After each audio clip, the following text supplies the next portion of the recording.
بڑھاپے میں عبادت الہی سجدے بہت بڑی بات ہے، لیکن جوانی میں سجدوں کی توفیق کا مل جانا، آنکھوں میں آنسوؤں کا نور نصیب ہو جانا، خشیت الہی خوف اور اللہ کا ڈر، یہ بہت بڑا انعام ہے۔ تو یہ اللہ جس کو نصیب کر دے، یہ اس کی نعمت ہے۔ اللہ کا خوف اللہ کی عطا ہے، اللہ کی خشیت اللہ کی طرف سے بندوں کو دیا گیا انعام ہے۔ اللہ جس کی بہتری کا ارادہ کرتا ہے اسے اپنی خشیت کا نور دے دیتا ہے، اسے اپنا خوف عطا کر دیتا ہے، اپنے سے ڈرنا نصیب کر دیتا ہے، تقوی کی دولت دے دیتا ہے۔ اور اگر کوئی دلیری سے کہے میں نہیں ڈرتا، یا ڈٹائی سے گناہ کرے، گناہ کرنے کے بعد بھی کئی لوگ چھاتی چوڑی کرتے ہیں، تو یہ اللہ کی ناراضگی کی دلیل ہے کہ گناہ کا موقع مل جانا اور گناہ کے بعد اترانا، سرکشی، تمرد اور اس پر بھی مسرت، تو یہ بہت بڑی حماقت اور اللہ کی رحمتوں سے دوری کی دلیل ہے۔ اور نیکی کی توفیق کا میسر آنا اور گناہوں سے بچ جانا اور اللہ کی خشیت، اللہ کا خوف سینے میں موجود رہنا، اور اگر کبھی گناہ سرزد ہو جائے تو فوراً توبہ کر لینا۔ مومن کی شان یہ بتائی گئی، حضرت عبداللہ ابن مسعود رضی اللہ تعالی عنہ سے ہے کہ جب مومن گناہ کر بیٹھتا ہے تو وہ یوں محسوس کرتا ہے کہ پہاڑ تلے آ گیا، اس کے اوپر یوں ایک بوجھ لگتا ہے، جلدی جلدی تلافی کرتا ہے، توبہ کرتا ہے، رجوع اللہ کرتا ہے تاکہ مجھے معافی مل جائے۔ اور منافق کی مثال یہ ہے، گناہ کرنے کے بعد یوں محسوس کرتا ہے بدن پہ مکھی بیٹھی تھی، ہلکے اشارے سے اڑا دی۔ اور دن میں کتنی مرتبہ مکھیاں اڑاتا ہے ایک آدمی، سویر سے شام تک، شام کو سے شمار اور یاد بھی نہیں ہوتا کہ کتنی مرتبہ یہ عمل میں نے کیا ہے۔ تو میں اور آپ اپنے آپ کو دیکھ سکتے ہیں، یہاں بیٹھے اپنے ضمیر میں اتر کے جھانک سکتے ہیں کہ ہم کھڑے کہاں ہیں۔ ہم سے کبھی کوئی گناہ سرزد ہو جائے تو کیا ہماری یہ کیفیت ہوتی ہے کہ ہمیں یوں لگے کہ جس طرح پہاڑ تلے آ گئے ہیں، یا ایسے کہ ہم سے گناہ ہو جائے تو ہم یوں محسوس کرتے ہیں کہ کچھ بھی نہیں ہوا، جس طرح ہلکے اشارے سے مکھی اڑا دی، بس ایسے ہوتا ہے؟ میں اور آپ اپنے آپ کو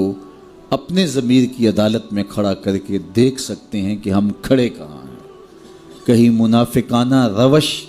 ہمارے طرز زندگی میں تو نہیں، یا کہ وہ مومنانہ شان ہے کہ گناہ کے بعد پہاڑ تلے آ جانے کی کیفیت محسوس کرتے ہیں اور جلدی جلدی تلافی کرنے کی کوشش کرتے ہیں، بے چین ہوتے ہیں، آنکھوں سے آنسو نہیں تھمتے اور رجوع اللہ کرتے ہیں، طبیعت میں ایک ہیجان، بے تابی اور پچھتاوے کی سی کیفیت ہوتی ہے، ہم سے یہ ہو کیا گیا، ہمارا رب ناراض ہو گیا۔ تو میں اور آپ اپنا اندازہ کریں اور دیکھیں کہ ہم کھڑے کہاں ہیں۔ تو اللہ جل شانہ ہمیں اس کی توفیق عطا فرمائے۔ اللہ نے ہر انسان کے ساتھ ایک محافظ فرشتہ پیدا کیا،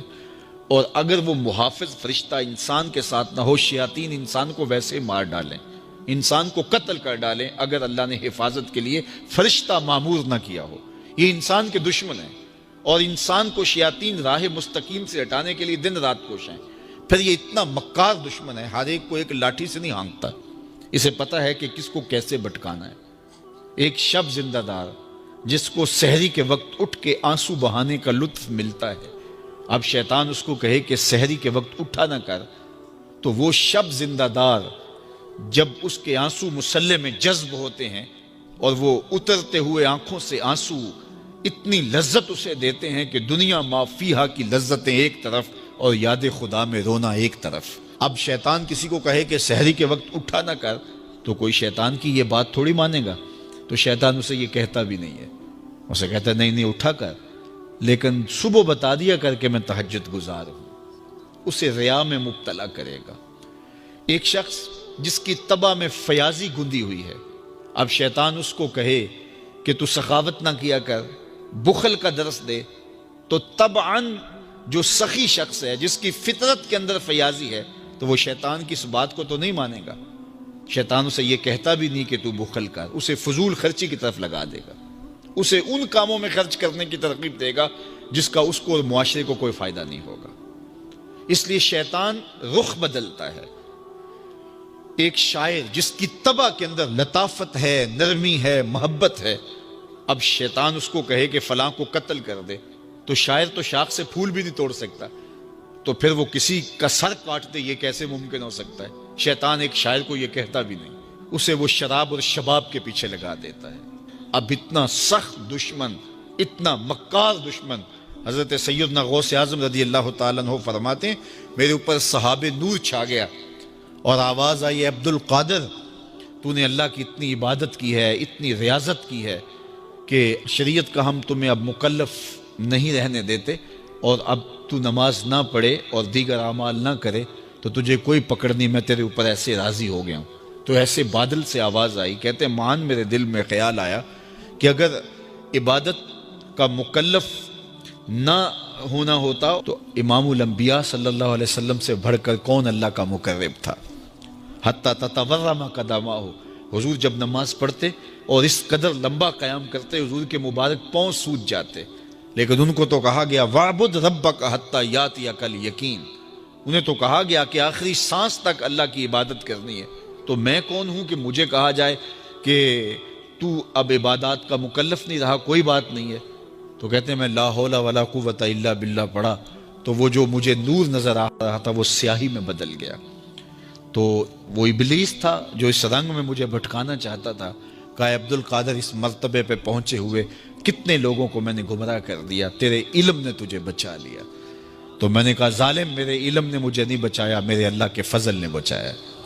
تو کہا پھر بچ گیا ہے، کئی میں نے یوں لوٹ لیے۔ تو اتنا مکار دشمن ہو جو ہمارے اوپر مسلط ہے اور دن رات کوشاں ہے ہماری متاع عمل لوٹنے کے لیے، متاع ایمان لوٹنے کے لیے،